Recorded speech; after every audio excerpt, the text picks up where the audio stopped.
बाद आपका एक बार फिर से स्वागत है। खबर पुंछ से है, जहां आम आदमी पार्टी की पुंछ यूनिट ने आज इकबाल मुगल, तनवीर कोहली, आरिफ खताना, तालिब चौधरी, बारकेट हुसैन, मोहम्मद इकबाल, मोहम्मद शफी के नेतृत्व में एक संवाददाता सम्मेलन आयोजित कर जिला पुंछ में गवर्नमेंट मेडिकल कॉलेज की तत्काल स्थापना की मांग की।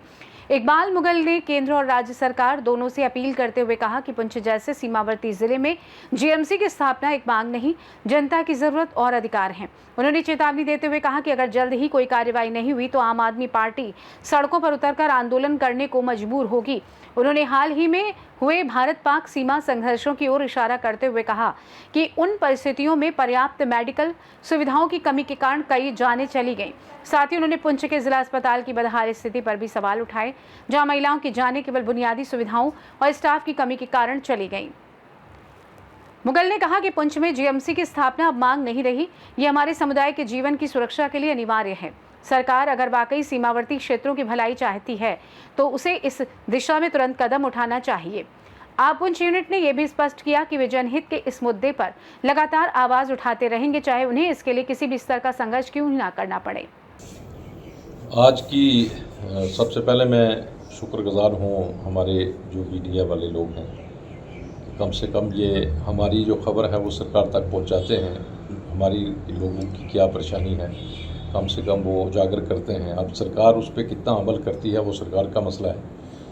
तो हमारी जो आज की ये प्रेस कॉन्फ्रेंस है, करने का मकसद यही था कि हमारी मीटिंग हुई, उस मीटिंग में सब ने ये जो है वो मुत्तफ़िका राय से ये पास किया कि हम सरकार तक ये बात पहुँचाएँ कि हमें डिस्ट्रिक्ट में यहाँ जीएमसी उसकी बहुत ज़रूरत है, गवर्नमेंट मेडिकल कॉलेज।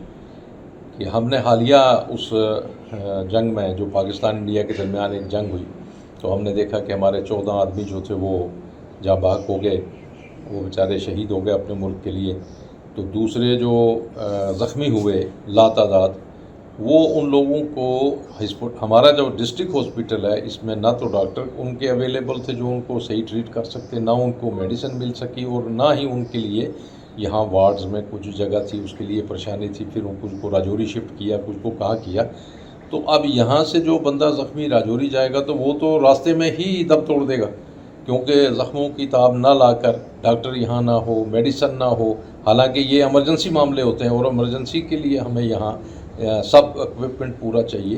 तो उसके लिए जो है हमें ये गुजारिश करते हैं आपको, आप भी और हम अपने आपकी वसातत से सरकार को, सेंट्रल गवर्नमेंट को भी और स्टेट गवर्नमेंट को भी ये कहना चाहते हैं कि आप मेहरबानी करके यहाँ जितना जल्दी हो सके उतना जल्दी एक जीएमसी सैंक्शन कीजिए और उस पर काम शुरू कर दीजिए ताकि लोगों को राहत मिल सके। और अगर आप ऐसी मेहरबानी हम पे नहीं करेंगे या आपने इसमें कोई भी फर्दर डिले किया तो अब जो हम आम आदमी पार्टी है, हमारे पास फिर कोई ऑप्शन नहीं रहेगा कि हम सड़कों पे उतरें, एहतजाज करें और फिर आप तक बात पहुंचाएं। तो हमने अभी मुद्दबाना तरीके से ये मैं दोबारा ये अर्ज़ करता हूँ सरकारों से कि मेहरबानी करके इस पे गौर खोज करके जल्दी, जितना जल्दी हो सके उतना जल्दी सैंक्शन करके इस पे काम शुरू किया जाए। बहुत शुक्रिया। पुंछ से सी न्यूज़ संवाददाता सौरभ दत्ता की रिपोर्ट। देखा जाए तो आपका ये प्रयास न सिर्फ सीमावर्ती जिले की जनता की पीड़ा को आवाज दे रहा है, बल्कि सरकार की नीतियों पर भी सवाल खड़े कर रहा है। यदि जीएमसी की मंजूरी में और देरी हुई तो ये मुद्दा आने वाले दिनों में बड़ा जन आंदोलन बन सकता है। फिलहाल के लिए इस खास रिपोर्ट में बस इतना ही। देश दुनिया की तमाम बड़ी खबरों को जानने के लिए जुड़े रहिए सी न्यूज़ भारत के साथ। हर खबर आपके साथ, आपके हाथ।